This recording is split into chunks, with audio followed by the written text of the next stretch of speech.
Ready. ये कक्षा 10वीं के भैया बहन के लिए जीव विज्ञान का जो पहला चैप्टर हम लोग पढ़ रहे थे जिसका नाम था जैव प्रक्रम। ये पहला चैप्टर हम लोग का जैव प्रक्रम, इंग्लिश है इसका लाइफ प्रोसेस। ये कक्षा 10वीं के भैया बहन के लिए वीडियो है जो अपने विज्ञान के 3 पार्ट होते हैं, जीव विज्ञान,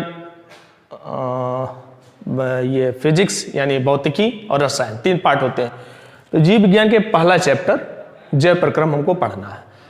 ABC 10 के ABC तीनों कक्षाओं में डिस्कशन थोड़ा थोड़ा लगभग हुआ था, लेकिन किसी एक कक्षा में जैव प्रक्रम पर डिस्कशन हम लोग नहीं किए थे। आज इसके बारे में थोड़ा बहुत हम लोग डिस्कशन करेंगे एक छोटे से वीडियो के माध्यम से। नेक्स्ट टाइम में इसका नोट्स भी आपको हम भेजेंगे, उसको आपको नोट करना होगा, लिखना होगा। जैव प्रक्रम और लाइफ प्रोसेस को समझने के लिए हम एक छोटा सा उदाहरण आपके लिए लेते हैं। इसका उदाहरण हम लोग ले लेते हैं, जैव प्रक्रम की जगह लिखा जाए विद्यालय प्रक्रम। विद्यालय प्रक्रम, अगर इसका इंग्लिश बोला जाए तो क्या हो जाएगा? School process. ये कोई टॉपिक नहीं है, बट इसको समझाने के लिए मैं ये बोल रहा हूं। क्लियर?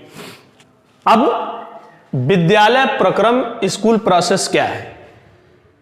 तो एक विद्यालय का प्रोसेस क्या है? विद्यालय का प्रोसेस ये है कि एक बहुत बड़ी जमीन होनी चाहिए, बिल्डिंग होनी चाहिए, कमरे होने चाहिए बच्चों की संख्या के अनुसार। लिखते चले, समझ में आएगा। विद्यालय होना चाहिए, कमरे होने चाहिए, विद्यालय का एक समय होना चाहिए, 10 से 4 कि 8 से 2, क्या होना चाहिए? समय होना चाहिए। विद्यालय को चलाने के लिए विद्यालय में आचार्य होने चाहिए, यानी यहां मैं शिक्षक लिख रहा हूं, शिक्षक होने चाहिए। और शिक्षक के बाद लास्ट में क्या होने चाहिए? विद्यार्थी होने चाहिए, स्टूडेंट होना चाहिए, स्टूडेंट होना चाहिए। यानी अगर कमरे हैं, भवन है, इसको आप लिख भवन भी कर सकते हैं,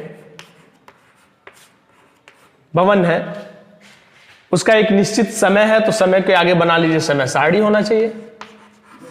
बिना समय सारणी विद्यालय चलेगा नहीं, फिक्स टाइम होना चाहिए, आना है जाना है, शिक्षक विद्यार्थी।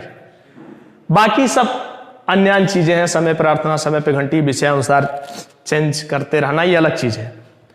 सेम इसी तर्ज पे जैसे एक विद्यालय प्रक्रम में कमरे, भवन होना चाहिए, समय सारणी होना चाहिए, शिक्षक होना चाहिए, विद्यार्थी होना चाहिए, तब जाके एक विद्यालय का प्रक्रम या विद्यालय प्रोसेस कंप्लीट माना जाएगा।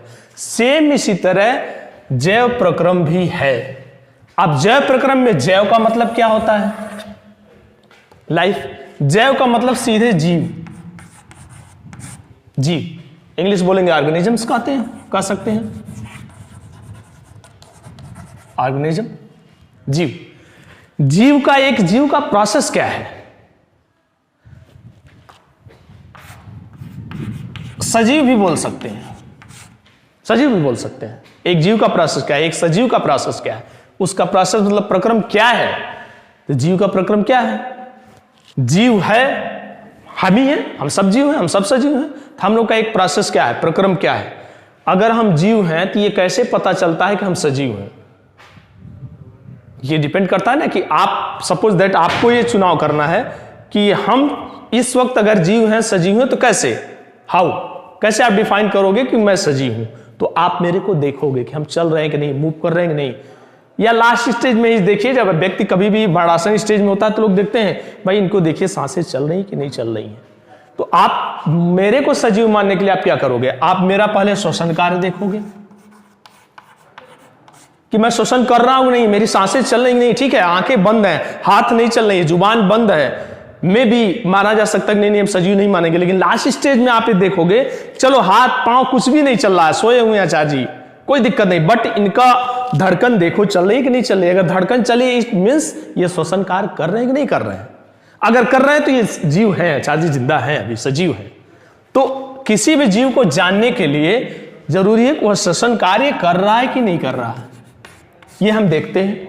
भाई श्वसन कार्य कर रहा है कि नहीं कर रहा है? ठीक है, श्वसन कार्य हो रहा है, श्वसन कर जीव है, ठीक है चलेंगे। अब जीव श्वसन कार्य हम कर रहे हैं तो हमको, अगर हम जिंदा हैं तो हमको अपने कार्य को करना है, उठना है, बैठना है, भोजन करना है, चलना है, अपने दैनिक जीवन यापन को करना है, अपने दिए गए जो आदेश है या अपने जीवन को जीने के लिए जितने भी कार्य करना चाहिए वो करना है। उसके लिए क्या एक क्षमता होनी चाहिए, एक एनर्जी होनी चाहिए कि हम चल सकते हैं कि नहीं चल सकते हैं, वो कार्य कर सकते नहीं, या हमारा एक दैनिक जीवन है कि हमको विद्यालय में आना है, बच्चों को पढ़ाना है, इस कार्य के लिए हमारे पास एबिलिटी है कि नहीं, हम सक्षम है कि नहीं है। तो उसके लिए क्या हमारे अंदर वो ऊर्जा होनी चाहिए, इतनी शक्ति होनी चाहिए कि हम उस कक्षा में आए, पढ़ाएं, अपना कर्तव्य करें, कर्तव्य का बोध हो। कर्तव्य पालन करने के लिए हमको क्या चाहिए, ऊर्जा चाहिए। और ऊर्जा हमको कहां से आएगी, भोजन से आएगी। तो यानी भोजन हम कर लेंगे तो भी सजीव है, बट भोजन करते जाएं करते जाएं करते जाएं करते जाएं और भोजन का वही क्षेपण ना हो, उत्सर्जन ना हो, तो भी हमारा स्वास्थ्य सही नहीं रहेगा। यानी स्वास्थ्य से संबंधित लिखा जाए तो उसको सब मिला के हम कह देंगे पोषण। पोषण क्यों कहा गया? पोषण में सब कुछ आता है। पोषण में सिर्फ भोजन करना, एनर्जी प्राप्त कर लेना नहीं होता है। पोषण में भोजन करना, उचित भोजन करना और भोजन का उचित निवारण भी हो उत्सर्जन के रूप में। ठीक है, भोजन से जो तत्व अगर हमको मिलना चाहिए हमारे पूरे शरीर को मिला, लेकिन एक निश्चित समय से वो भोजन पच करके उत्सर्जन के रूप में, उत्सर्जी पदार्थ के रूप में बाहर भी निकले, ताकि दोबारा फिर हम भोजन करें, फिर हम एनर्जी ग्रहण करें। इस कंप्लीट प्रोसेस को लेकर के हम यहां पोषण मान लिए। पोषण कार्य होना चाहिए जीव के लिए, अगर वो जीव है तो करेगा। सब कुछ हो गया, श्वसन कार्य हो गया, पोषण भी वो कर रहा है, अच्छी बात है। लेकिन क्या एक जीव जीवन में आया, अपने एक विद्यालय खुला, अपने सारे कमरे भवन को बनाया, समय सारणी बनाया, शिक्षक की नियुक्ति किया, विद्यार्थी आए, पढ़े, विद्यार्थी पास होके चले गए विद्यालय की कक्षा के अनुसार। हमारा विद्यालय इंटरमीडिएट है, 9 से 9 में आए, 10 पढ़े, 11 पढ़े, 12 पढ़े, चले गए। विद्यार्थी चला गया तो क्या मतलब, शिक्षक चला जाए, समय सारणी चला जाए, भवन चला जाए, विद्यालय चला जाए, बस दैट्स ऑल, यहीं तक, इतना ही काम करना है? नहीं। क्या करना है? विद्यालय में चलने के लिए क्या होता है, नया नियम लागू होता है। क्या? पुनः प्रवेश। हम फिर 9 में नया प्रवेश करते हैं, एक फिर 10वीं में, जो 9वीं में पिछले साल पढ़े होते हैं 10वीं में जाते हैं, 10वीं के भैया फिर एकादश में जाते हैं, एकादश के दौर, जैसे आप इस समय 10वीं में हो तो आप 10वीं में हो, इसका मतलब हमारे विद्यालय में एकादश के भैया आप ही लोगों में से लोग एकादश में जाएंगे। 9वीं के जो पढ़ रहे हैं फिर 10वीं में आएंगे। तो क्या ऐसा है कि आप 10वीं जो भैया चले जाएंगे, दोबारा हमारे पास 10वीं के भैया नहीं रहेंगे? हैं, पीढ़ी तैयार है 9वीं की, वो 10वीं में आ जाएगी, फिर हम पुनः प्रवेश करके 9वीं में लाएंगे। सेम इसी प्रोसेस का हिस्सा जैव पराक्रम में क्या है कि जीव है, मैं जीव हूं, आप जीव हैं, हम जीवन में आए, जीव प्रोसेस में हम क्या किए, हमने श्वसन कार्य करके दिखाया कि मैं जीव हूं, मैं श्वसन कार्य कर रहा हूं, मैं सजीव हूं, मैं जिंदा हूं, मैं श्वसन कर रहा हूं, आप कर रहे हैं, पेड़ पौधे कर रहे हैं, सब कुछ एवरीथिंग, सारे जीव जितने जिंदा हैं, सजीव हैं, श्वसन कार्य कर रहे हैं, वो ये प्रूफ कर रहे हैं, दिखा रहे हैं कि मैं सजीव हूं। उसके बाद वो पोषण कार्य करते हैं। क्यों? पोषण नहीं करेंगे तो अपनी सभी कार्य क्षमता को, अपने कार्य को नहीं कर पाएंगे, अपने जो जिम्मेदारी उनको मिली है वो नहीं कर पाएंगे। उस वजह से पोषण भी उनको करना होगा, करेंगे। ये भी एक प्रूफ देंगे कि हम जीव हैं। अब एक प्रूफ हमें और भी देना होगा, देते आए हैं। क्या?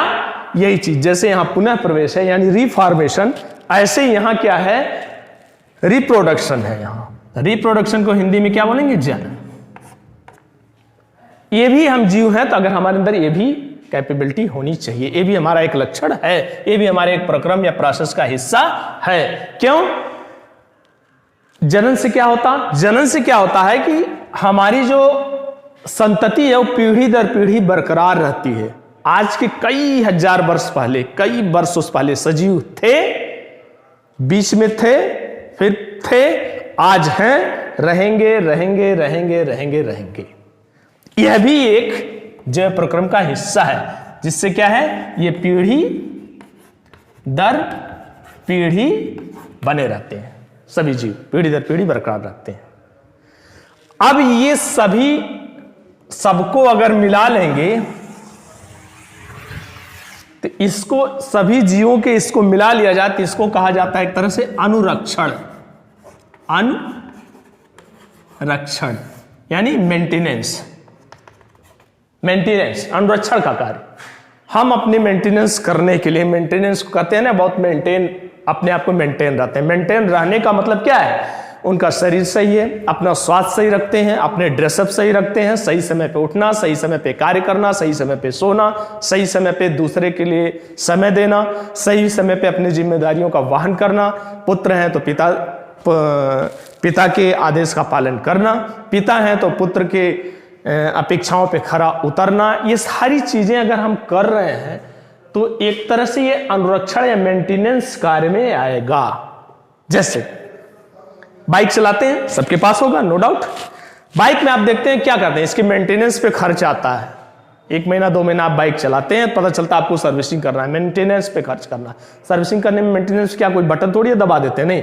मेंटेनेंस क्या होता है, उस गाड़ी में मोबिल डालते हैं, अंदर के इंजन को चलने के लिए मोबिल पुराना हो गया है, उसको फिल्टर कर देते हैं, हटा देते हैं, ताकि उसका इंजन फिर से रिफॉर्म हो जाए, अच्छा उसको भोजन मिले, काम करे, बढ़िया चले।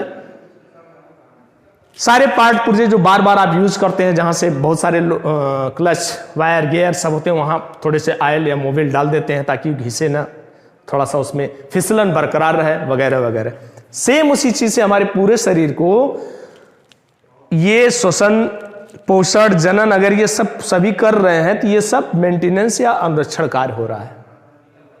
अब परिभाषा पे आते हैं, यानी जीवों में जैव प्रक्रम को कहते हैं कि समस्त जीव अपने अनुरक्षण हेतु या अपने मेंटेनेंस हेतु जिस कार्य को भी करते हैं वो सब जैव प्रक्रम का एक हिस्सा है, वो सभी जैव प्रक्रम कहलाते हैं। जीवों के द्वारा, समस्त जीवों के द्वारा जितने कार्य होते हैं वो सभी जैव प्रक्रम कहलाते हैं। तो आज के इस नोट्स में जैव प्रक्रम का इतना केवल समझना है, दूसरे नोट में इसका थोड़ा सा नोट्स दिया जाएगा। ठीक, जय।